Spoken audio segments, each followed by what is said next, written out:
कुछ शब्द चुनिंदा रखते वीडियो को थे, सुनिए मेरे भाई, तुमसे मिलने और वीडियो की को लाइक कर खातिर दीजिए हम और शेयर खुद कर को दीजिएगा। जिंदा रखते थे। वॉइस दोस्तों, ये वैसे जिस्म अल्लाह की देन है, लेकिन जो जिस्म होती है उसे आप गुलाम नहीं कर सकते, उसके ऊपर आप ताले नहीं लगा सकते, जंजीरों में नहीं बांध सकते। जिस्म अभी बंदी है मेरा, होती रूह गुलाम नहीं, तूफान में यूं छोड़ के जाना, बात तुम्हारी आम नहीं। जब मैं मायूस था, वीडियो को लाइक कर परेशान दीजिए, था, चैनल अफसोस को करता सब्सक्राइब था कर दीजिए कि और किन ज़्यादा से लोगों ज़्यादा को शेयर ताहिर कर तूने दीजिए। इतना तन मन लगा के मजबूर किया, जिन्होंने तेरा साथ छोड़ दिया। तो ख्याल आया इस पार्टी ने तो वो लोग छोड़ दिए जिस पार्टी को जिन्होंने खड़ा किया था। याद कीजिए पेशान भूषण का नाम, याद कीजिए योगेंद्र यादव का नाम, लंबी फहरिस्त ऐसी जिनको उन्होंने छोड़ा है कि जिस्म भी बंदी है मेरा, होती रूह गुलाम नहीं, तूफान में यूं छोड़ के जाना, वीडियो को ज़्यादा बात से भाई तुम्हारी सुनिए आम बढ़िया नहीं। से। तकदीरों के खेल निराले करते खुदा को देखा है, तकदीरों के खेल निराले करते खुदा को देखा है, होकर सजा फांसी की फिर भी जीवन मिलते देखा है। सच्चाई हमें मंजूर है, लेकिन इल्जाम को झूठा रखते हैं, तुमसे मिलने की खातिर हम खुद को जिंदा रखते हैं।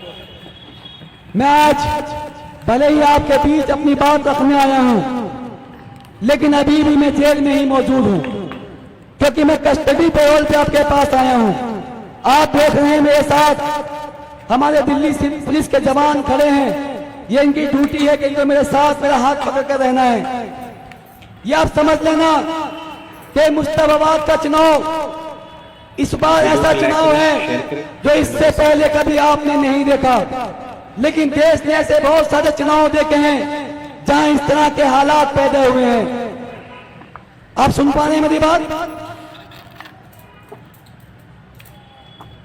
भैया थोड़ा पीछे परेशानी हो रही है, आप लोगों को बैठना पड़ेगा, मैंने इसलिए ये साइड में बैठे मैं आगे आ गया।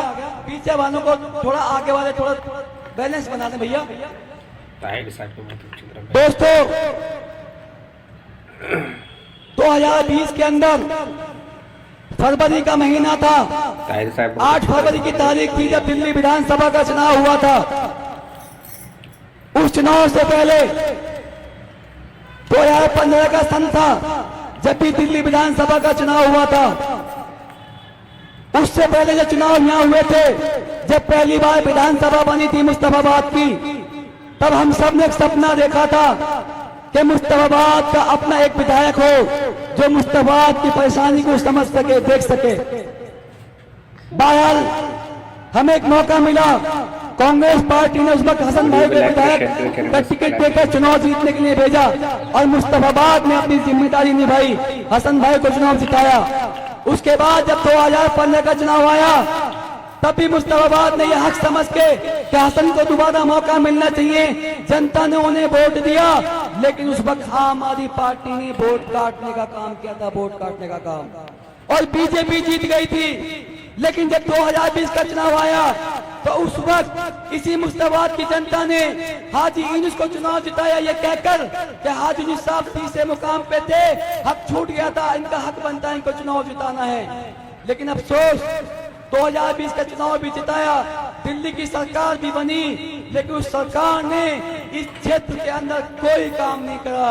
आज 5 साल के बाद मुझे आपके बीच आने का मौका मिला, लेकिन जब मैं यहाँ घूम रहा हूँ, गलियों में दौड़ लगा रहा हूँ, सड़कें देख रहा हूँ, नालियां देख रहा हूँ, जगह जगह गंदगी के ढेर हैं। माशाल्लाह हमारे भाइयों ने इतने शानदार अच्छे मकान तो बना लिए, लेकिन सरकार ने कोई भी विकास का काम यहाँ नहीं किया।